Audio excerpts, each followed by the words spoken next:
Well, my friends, back with another video, episode 92 of Yu-Gi-Oh! Go Rush. As I said, this is an enjoyable episode. Great character journeys. This is definitely set up the next arc, next saga, which actually will be the last saga, obviously. Because they never really do a lot of arcs today, which is sad. I missed a lot of story arcs. Sure, like sometimes they can be drawn out, but they're trying to simulate for kids. That's stupid. Like, have a big, like, do another tournament arc. That could be a long arc. Make it something like Duelist Kingdom, of where a tournament's happening. Something like Yu Yu Hakusho's tournament, not the Dark Tournament Saga. No, I mean the first type of tournament that was done in the series. I'm talking about the Genkai's tournament arc, which was introduction to Master Genkai, who has a bit of a larger role in the Dark Tournament Saga, which actually is a great saga in my opinion. I will catch up on the last two sagas, I promise, when I can, because I do want to finish watching them. Also, plan to catch up with One Piece when I can, because the AK last just recently started. So,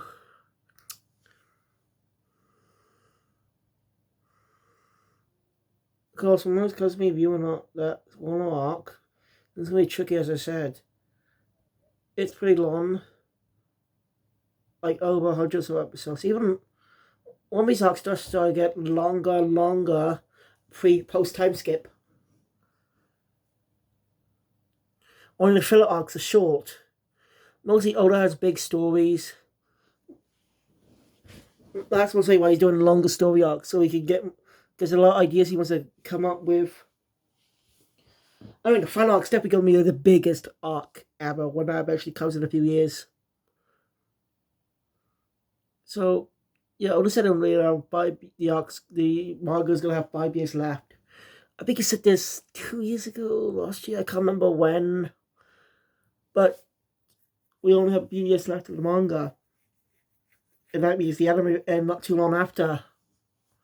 But how far the anime's on a bit, just started the Egghead arc recently, when the manga's pretty far ahead. So most of the anime may air the year after the manga's conclusion. That'll be the day.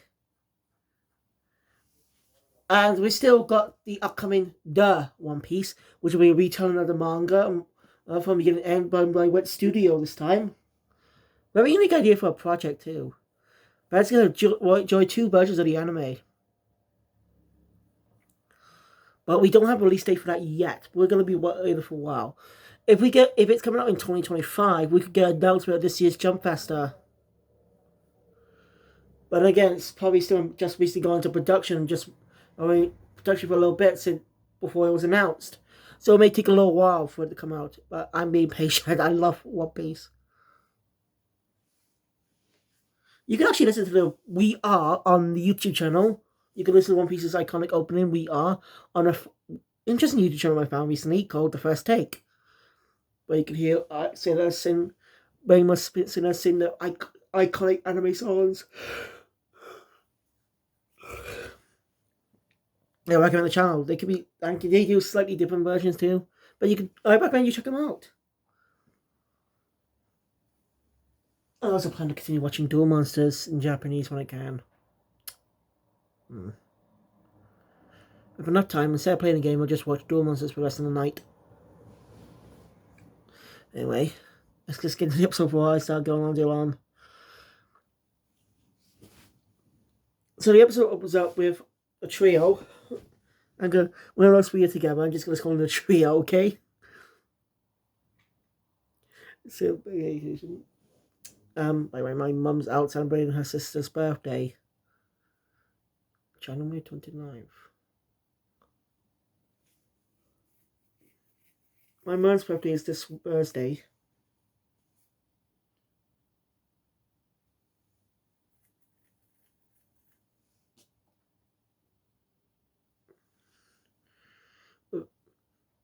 Oh yeah, that reminds me. Persona 3 Reload comes on in just a few days, guys. If you're a Persona fan, I hope you're excited. Along with the Jujutsu Kaisen game coming out this weekend, the same day. And with Suicide Squad Kill the Justice League as well.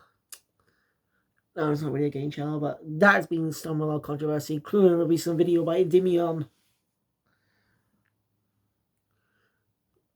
Just showing how much he lost away, and Rocksteady just killing off the Justice League. Why? Like, and no, they don't get free from their brainwashing, they're just being killed. Dead. Zip. Zack. Hell, even Needlemouse Productions released a video about Batman's death. And it's kind of sad that was the last time Kevin Conroy played the role, because that scene was kind of disrespectful to the character, not the actor. Because again, this was before his death. He did not know he was going to die. But still, they've been very disrespectful to the characters, to the legacy they built up themselves. One of those iconic games trilogies out there. But yet they're assassinating it. I'm gonna be, yes, I pre-ordered the game too. I will give it a play, see what I think. I'm not really happy with them just killing the Justice League. Like, brainwash, understandable, but not the first time that's happened.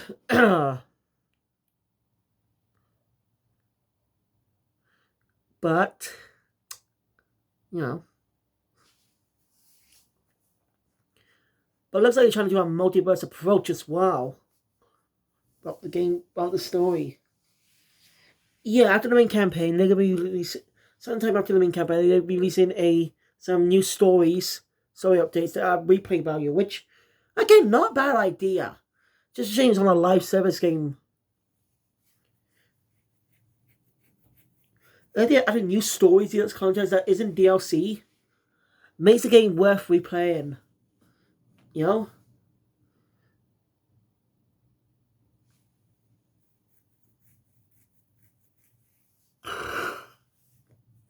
It just makes the story worth replaying, if you ask me. If they add some features like that. But we don't know this game's going to be good. We'll just have to wait for a few more days, and if you buy the premium edition, you get that 2-day early access. Yeah, so most likely you'll be able to play most likely you'll be able to play it Wednesday. Since February 2nd is on Friday. Alright, back. Sorry, gone off topic. As I said, Yuhi Udias and Mu are doing some research on Guaido's panda show on his ship or whatever. They can't find anything about it. Nothing that'll help them find a way to save the Valkyrians.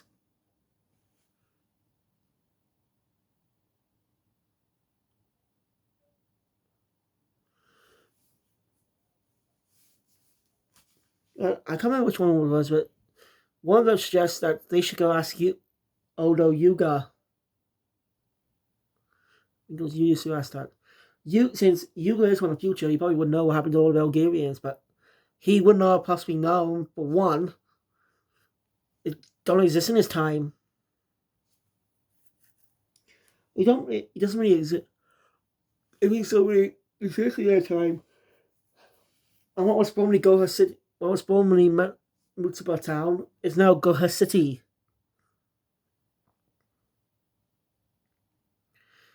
So again, a lot of unanswered questions, which I like that build up mystery directly tying into shows.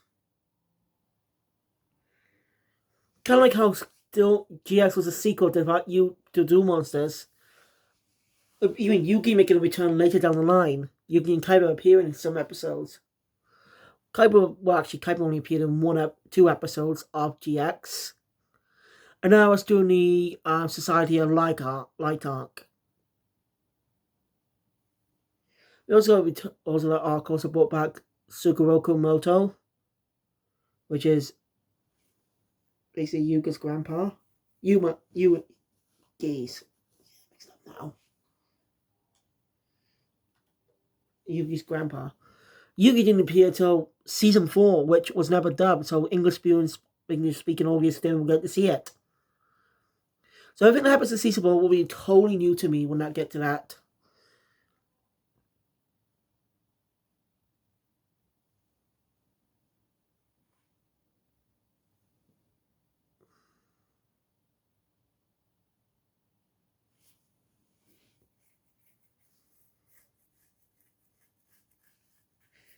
along with season 3 of 5Ds. Those were never dubbed. I did not see all the Zexo either. One, didn't have the time. Two, did not have the DVDs at the time. Do have season 3 now, but that's when I changed my mentality, watching it in Japanese. Basically, season 3 didn't even air on UK television. Yu-Gi-Oh! Still airing on UK television altogether for some reason. Like, serious, after the Baryon arc, basically after the reveal of Spectre's true identity. Well, not Spectre, Ray's true identity. A character Yuma befriends, who's a good guy from trying to stop the Baryons. Or is it to Astro? Yeah. Of course, I did not see all the season. I did not see all the season. Missed some of it there and there. So, yeah. Some reasons X was only dubbed on Crunchyroll, even though you can watch the other seasons in Japanese. I'm glad. Hopefully, hopefully Crunchyroll UK decides to give give some of the other Yu-Gi-Oh! Seasons official sub-release. And just only having them dubbed. There are a lot of anime fans out there. It's a similar situation with Pokemon, though. They don't release them in Japanese. Like, there are obviously people who grew up with Pokemon want to watch it in its original language. So give access to audience, give that to audience. Make them tons of money. They're still making billions and billions of dollars on the main series. So what's the harm in just releasing the original anime? It's fully in Japanese.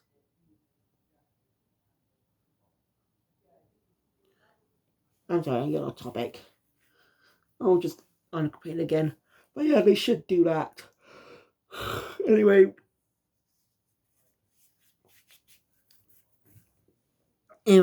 back to the episode. Yuumu burst their bubble.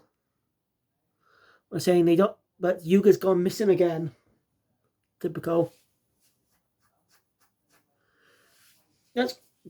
He's got that new trait.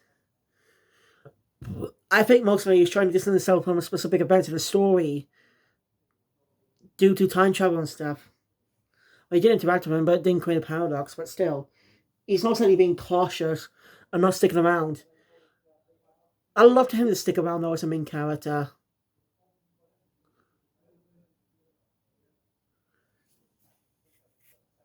I get he was protagonist of the previous season, but they could have just given him a similar role to Joseph Joestar and JoJo. Don't get what I mean. In part 2, Joseph Joestar was the protagonist of Battle Tendency, and he survived that battle, returned in Stardust Crusaders, but not as the protagonist. Instead, his grandson, Jotaro Kujo, took the stand. But Joseph was still a major player in the story, and a bit of a player in Season 4, which is, not Season 4, in Part 4. They were major players in that story arc.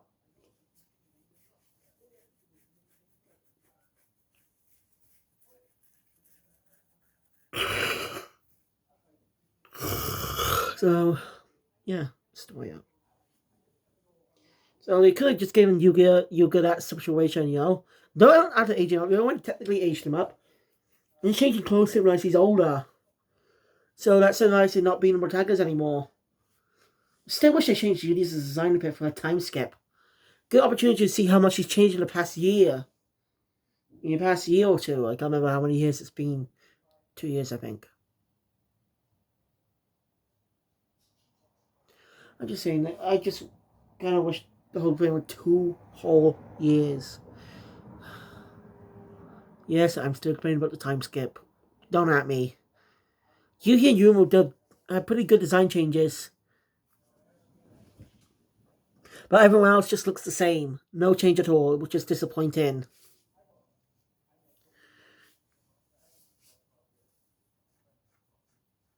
Well, Yudi's changing his look could really surprise him his growth as a character. That could be an interesting topic to discuss. He could have changed too. You know, change his outfit a bit. Actually look more someone who's actually shows grown. No. Oh well.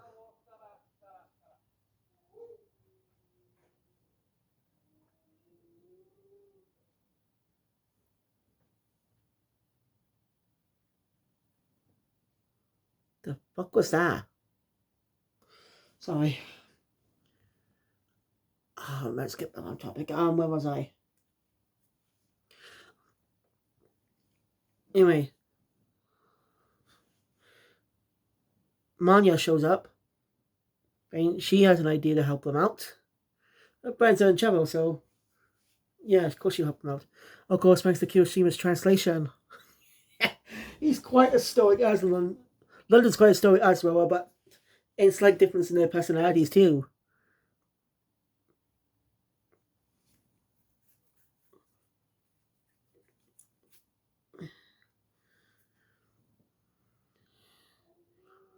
Let's say a new Yu-Gi-Oh! Crossover movie. This time fully crossing over the worlds as Sevens and Gobash. We're two Yugas in the story, but young Yuga will be our secondary protagonist next to the Julius we focus on the film.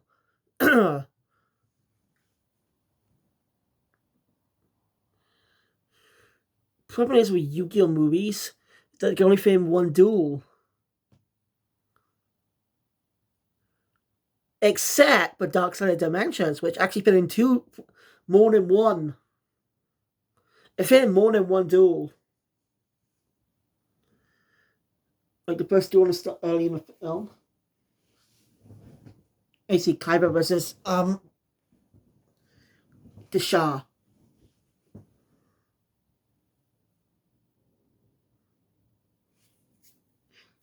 I know it was the first duel. Yeah, it was the first duel of the story. The second duel came later in the other two duels came later in the film. The first duel was Diva versus Yugi, which Yugi won. The third duel, which got interrupted, was Yugi versus Kaiba. Round 3 and a half. Since the whole duel is kingdom, but you'll get my point. I'll talk more about that in my review of Yu-Gi-Oh! Duel Monsters because that's very dark. Anyway, Marty has an idea to be able to find him. Just ask a couple of TV stations if they know where he is. They'll be able to get some source quickly. And quietly, she has a sore subject when someone mentions Bochi. London explains what happened. She received a note from him. Marty received a note from Bochi saying that he's gone off to find his own stardom. Nothing wrong with that until this is right in the middle of a crisis trying to figure out what's going on. Marty's definitely angry that he up and left, not trying to. When his friend Udius is gonna disappear. But Bochi has a good explanation why for that later down the line. So I'll get there. Anyway, Manya London invites the trio to the Stevie studio she saw in the film. There's a Bochi's there too, coincidentally. And there's also this dog who's a bit of a jerk.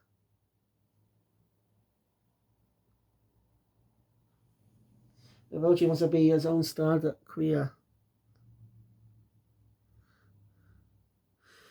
Of course, Manya does notice him. And gets a script idea on the way.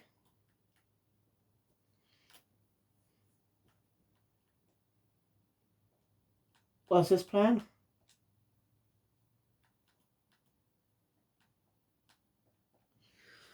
Well, she decides to replace a specific scene with a rush duel, which actually could feel more modern.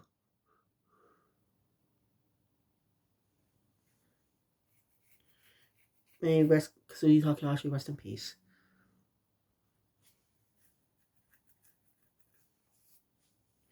So yeah, she challenges Bochi to a duel because Bochi can't exactly talk right now because he wants to be a star. He has to act like a regular dog for that. So basically, London has to help him out in this one. So the duel begins. The poodle is kind of jealous and plans to sabotage him.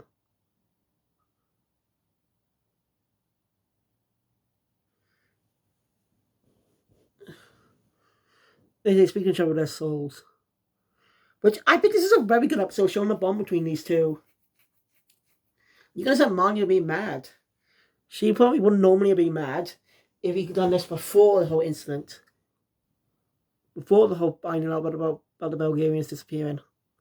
But he left during that time. So she felt like he just left when his friends are in trouble. Showing Manya's growth throughout the series. No, I can't say when she started she was a bit of an arrogant girl, but she wasn't actually arrogant. That was just an act. As you know, when I do that episode, 2 years ago, I think. God, it's been that long already. It's been that long already. My God.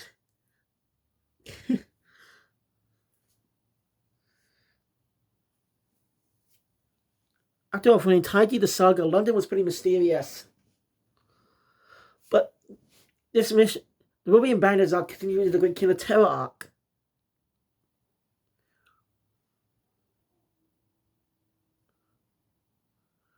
And in a climax of that arc, London revealed, and later on the arc, London revealed the truth.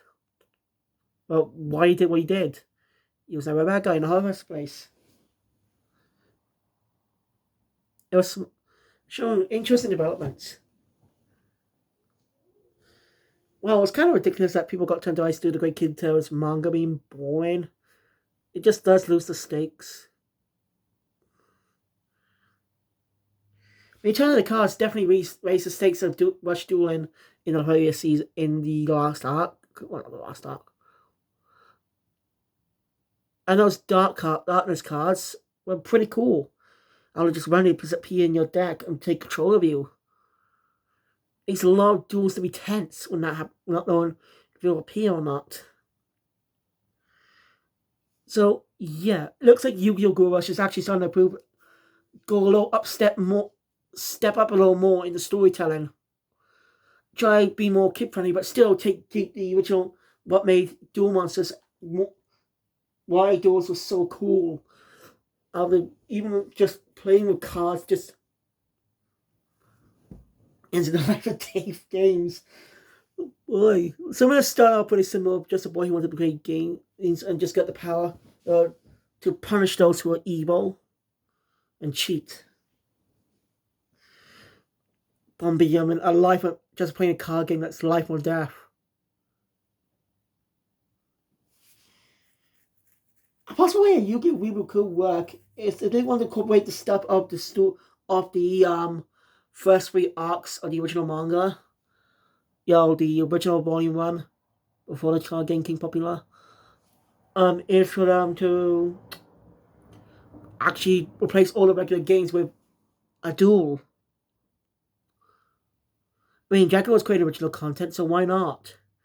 And it's still adapted content faithfully, but changing some of the games to be more in line with modern day Yu-Gi-Oh! Probably to recreate iconic cards in a new style.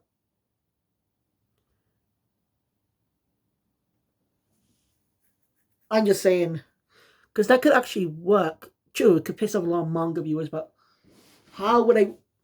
The only way I can see a Yu-Gi-Oh! Reboot working is that Duelist Kingdom would be the first story. But it technically was in the Duel Monsters anime, but they had to change. But that's due to not the original anime already being adapted, manga being adapted already into season 0. Well, Duel Monsters technically was supposed to be a follow-up, which is not true actually, but a lot of reasons. One thing, season 0 added a character called Miho. You know what? No, I'm not getting this right now. I actually did an entire video on season 0, viewed it. So be sure to check it out if you find it.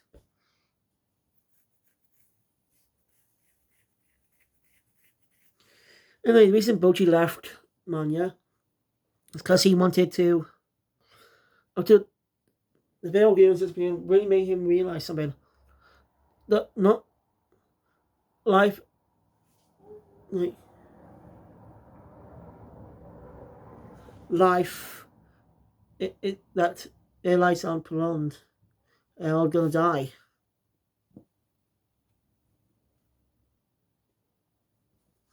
So he best choose. So when he does eventually die, he wants to carve out his own path. You know? So it was a really passionate duel.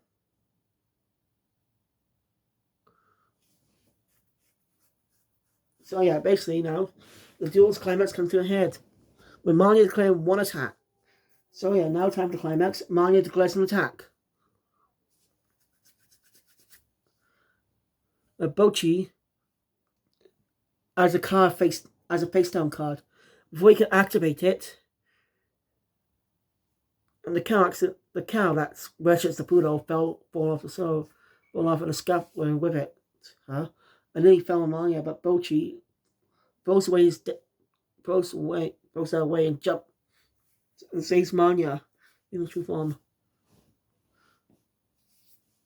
Truly have a nice moment between these two.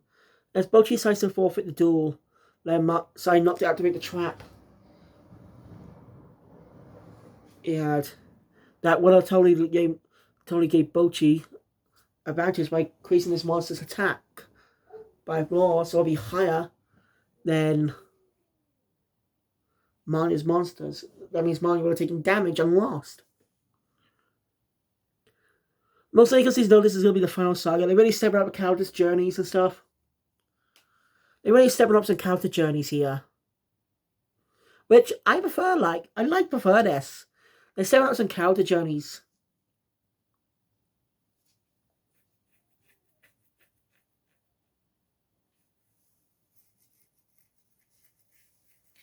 Gosh, is really stepping up character journeys here. Having each duo be retrospective on them. Preparing for the final arc, preparing this final saga. Otherwise, what's the point about them now if it's not going to be the final saga? I hate that fucking feature. So Bocchi and Manya have a heart-to-heart. And well, Bocchi's dream kind of had come true. When he moved to director.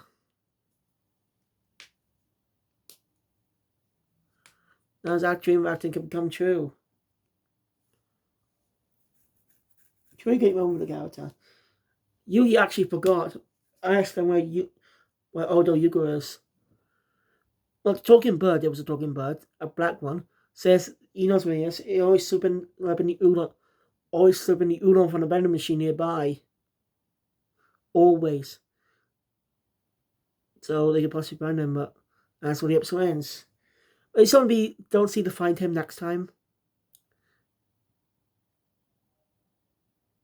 You don't seem to find him.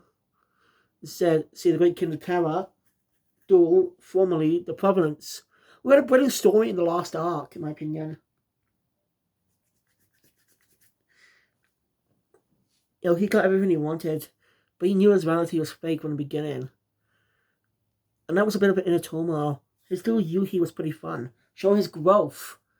I like how they changed a villain, grew a villain like that. So I'm looking forward to the next episode. Those two duels. Episode 94 is not yet out though, so I'm going to wait a while for that one. But anyway, thank you guys for watching. If you enjoy my content, please thumbs up button. Want to see more? Subscribe to the channel, notification bell, be able to all this in the future. And I'll see you guys later for more videos. Kill Phoenix out.